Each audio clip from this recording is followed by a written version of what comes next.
దావుపల్లి అటవీ ప్రాంతంలో పులి కనిపించింది. బొటుకులపాయ బేస్ క్యాంప్ వద్ద ఏర్పాటు చేసిన సాసర్ పిల్లో పులి సంచరిస్తున్నట్టు సీసీ కెమెరాల్లో నిక్షిప్తమైంది. అటవీ ప్రాంతంలో నీరు లభించకపోవడంతో జంతువులు సాసర్ పిట్ల వద్దకు వస్తున్నాయని విజయపురి సౌత్ రేంజర్ సత్యనారాయణ రెడ్డి తెలిపారు.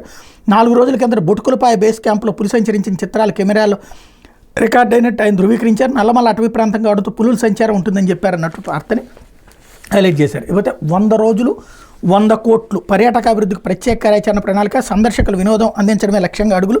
గత వైకాపా ప్రభుత్వం భ్రష్టు పట్టించిన పర్యాటక రంగాన్ని తిరిగి గాడిలో పెట్టే ప్రయత్నం మొదలైంది.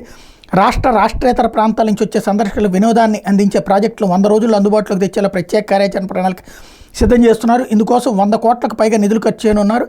రాష్ట్ర పర్యాటకాభివృద్ధి సంస్థ ఆధ్వర్యంలో ప్రభుత్వ ప్రైవేటు భాగస్వామ్యంతో పీపీపీ ప్రాజెక్టులు రూపొందిస్తున్నారు. పర్యాటకులు అత్యధికంగా సందర్శించే విశాఖపట్నం, అరకు, విజయవాడ, రాజమహేంద్రవరం, కాకినాడ, దిండి, సూర్యలంక, తిరుపతి, కర్నూలు తదితర ప్రాంతాలు రానున్న 3 నెలల్లో వివిధ సదుపాయాలు అందుబాటులోకి రానున్నాయి. నదులు, సువిశాలమైన తీర ప్రాంతాల వినోద సంబంధిత సదుపాయాల కల్పనకు ప్రాధాన్యం ఇస్తున్నారు.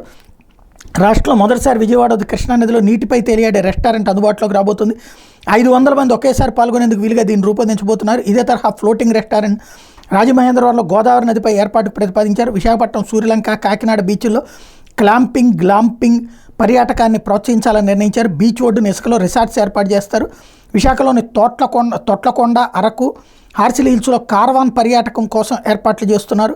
ఈ 3 ప్రాంతాల్లో రాత్రి వేళలో కుటుంబ సభ్యులు, స్నేహితులతో కార్వాన్లతో బస చేసేందుకు వీలుగా వీటిలో అన్ని సదుపాయాలు కల్పించబోతున్నారు. విజయవాడలో బెర్మ్ పార్క్, విశాఖ రిషికొండలో అడ్వెంచర్ పర్యాటకంలో భాగంగా 3 స్పీడ్ బోట్ల ఏర్పాటు చర్యలు తీసుకున్నారు. విజయవాడ, రాజమహేంద్రవరం, సూర్యలంక, విశాఖ వాటర్ స్పోర్ట్స్లో భాగంగా 5 జెస్కీలు ఏర్పాటు చేయబోతున్నారు. విజయవాడలో బెర్మ్ పార్క్ నుంచి ఇబ్రహీంపట్నం, పోచమ్మగండి నుండి పోలవరం, భద్రాచలం మధ్య డబుల్ డెక్కర్ లగ్జరీ బోట్లను ప్రవేశపెట్టేందుకు ప్రైవేట్ సంస్థలతో అధికారులు సంప్రదింపులు జరుపుతున్నారు.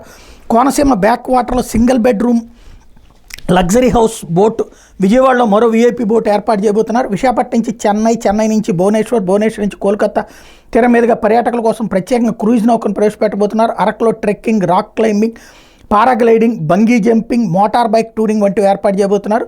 చంద్రగిరి కోట వద్ద సౌండ్ లైట్ షో, విజయవాడలో బెర్మ్ పార్క్ నుంచి భవానీ ఐలాండ్, పోలవరం నుంచి పట్టిసీమ మధ్య తెగల వంతెన, విజయవాడలోని భవానీ ద్వీపంలో థీమ్ వాటర్ పార్క్ ఏర్పాటు చేయాలని భావిస్తున్నారు. చాలా అద్భుతమైనటువంటి ఆలోచన. ఈ విషయంలో ఖచ్చితంగా అభినందించాలా. వైసీపీ ప్రభుత్వం అది చేయలేకపోయింది. మధ్యలో కొన్ని చేసినటువంటి చివరిలో విశాఖపట్నంలో ఫ్లోటింగ్ బ్రిడ్జ్ లాంటిది కూడా కొట్టుకుపోయినటువంటి సందర్భంలో ఇప్పుడైతే అద్భుతమైనటువంటి ఆలోచన. ఇవి ఆచరణలోకి వస్తే పెద్ద ఎత్తున టూరిస్ట్ అట్రాక్ట్ అయ్యేటటువంటి అవకాశం ఉంటుంది. ఇకపోతే ఇక వాహనంలోనే రవాణా